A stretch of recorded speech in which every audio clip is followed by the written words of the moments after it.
For many years there's been a story floating around that in 1962, when the Chinese invasion was into its fourth unstoppable week, the Indian government panicked completely and wrote to the US government pleading for mind-boggling supplies of armaments, including several squadrons of the latest US fighter aircraft and bombers.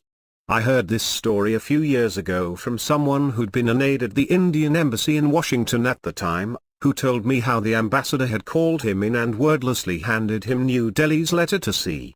The two men had then quietly shaken their heads at the sheer magnitude of air power being requested, and what it said about the degree of panic in the Indian government with the many questions it raised. The first one, of course, being who exactly was supposed to fly those highly sophisticated new aircraft, since Indian pilots were obviously untrained to fly them. But there has never been any real confirmation of this story. Until now. Bruce Riedel is a U.S. security expert, veteran CIA spook, and advisor on South Asian issues.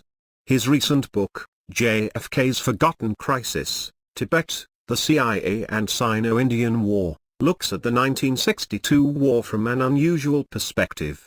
The hitherto unknown, but key, role that the US played behind the scenes. The source of Riedel's information is a rich load of material in the US, including recently declassified letters between Nehru and Kennedy and the private diaries of some of the protagonists, among them being J.K. Galbraith, the US ambassador in India, a key player in the drama.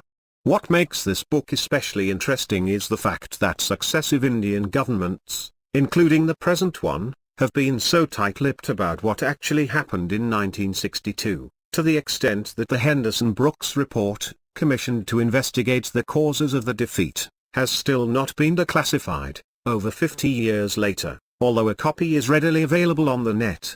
Reiterating the domino theory?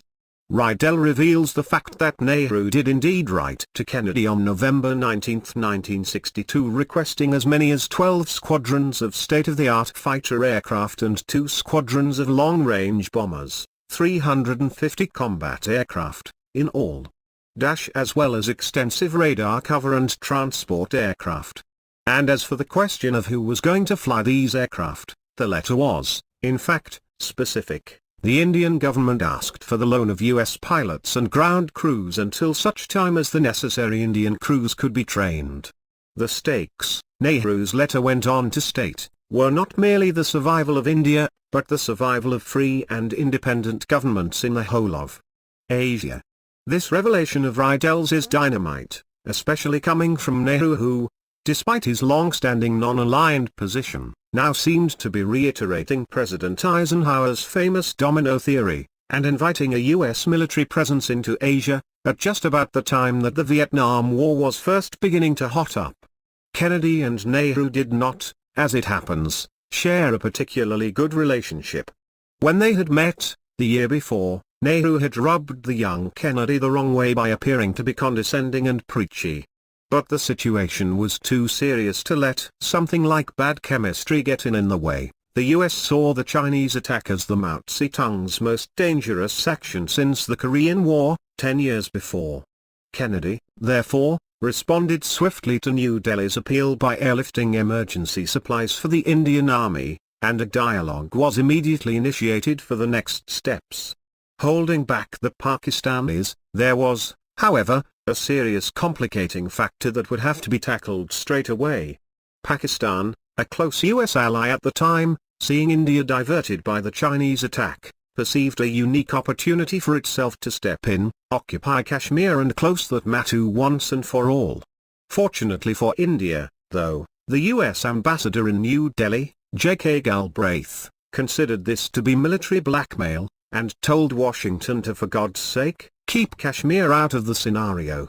Washington, in turn, bullied Pakistan into backing off, reminding President Ayub Khan that his country was a member of the US anti-communist alliance, and that the US would therefore not tolerate him taking advantage of a communist Chinese attack on India. Khan reluctantly agreed, but he never forgave what he saw as a great US betrayal. But most frightening of all was the timing of this. Incredibly, it was all happening at precisely the same time that the US was eyeball to eyeball with Russia over the Cuban Missile Crisis, and the world was on the brink of a nuclear holocaust. Indeed, the Chinese had carefully timed their attack on India based on their foreknowledge of the Cuban crisis, and the calculation that the Russians and Americans would be too preoccupied with each other to interfere in a Sino-Indian conflict on the other side of the globe. But, as it turned out, they were wrong on that score. More startling revelations: by November 20, India's situation looked desperate. The Chinese army, led by officers who had humbled the US forces in Korea, were using some of their tested Korean tactics in Northeast Frontier Agency and Ladakh, with devastating effect. They now seemed poised to slice off the entire northeastern part of India, east of Siliguri, and Kolkata itself was under threat. But by now Western arms supplies were pouring into India. According to Riedel, not only were US and British aircraft flying in military aid around the clock, but 10,000 US servicemen had actually landed in the country, and Canada and Australia had also been enlisted, just as they had during the Korean War. Moreover, a US aircraft carrier group had been moved strategically into the Bay of Bengal. These revelations, too, assuming they're true, are dynamite, and one wonders why one didn't know about all this before. Meanwhile, discussions were going on between India and US for a massive military aid program. India had asked for $1.3 billion worth of aid, close to $10 billion today, which the US balked at. Finally, a package of $500 million, approximately $3.5 billion today, was tentatively agreed upon. At this point China suddenly surprised everybody by ending its invasion and unilaterally withdrawing its forces. As US Ambassador J.K. Galbraith noted with relief in his diary, like a thief in the night peace arrived. The theory so far has been that this withdrawal was because China had achieved its objective, taught India a lesson and personally destroyed Nehru in the bargain. But Riedel suggests a new theory to us, that the withdrawal was because China's leadership, surprised by the US's prompt response to the situation, was worried that it might now decide to up the stakes and actively enter the conflict on India's side, and it was not willing to take that risk. That is certainly food for thought.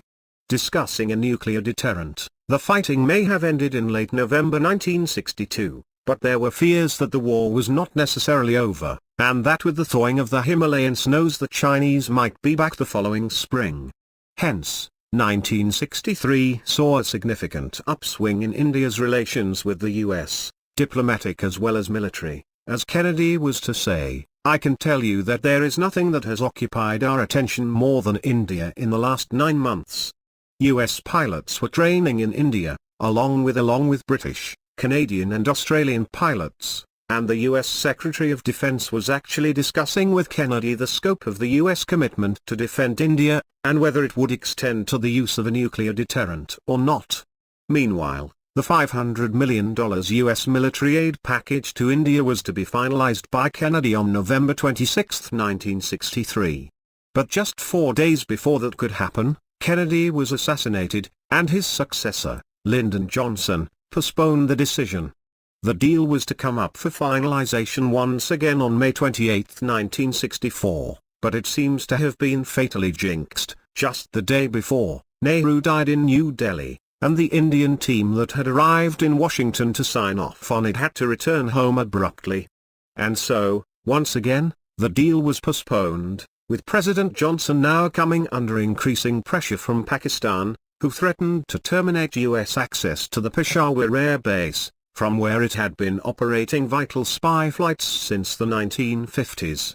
Fascinating questions. By now, however, the climate in New Delhi was changing under the new Prime Minister, Lal Bahadur Shastri, who had begun to look, instead, to the Russians for military support. And so the chapter was quietly closed. The fact that India did not ultimately sign that arms deal with the US was a lost opportunity in Indo-American relations, as the then US ambassador noted regretfully. Kennedy had, since the very beginning of his presidency, given thought to the question of who would take the lead in Asia in the long term, India or China, and the developments of 1962 could have, who knows, led to an economic partnership with the US to set up India as a counterweight to China. Rydell's book gives rise to many fascinating questions. And foremost among them is probably this: what if Kennedy and Nehru had not both died when they did, and India had indeed been drawn into a Western-led military alliance as a key member? What would have happened?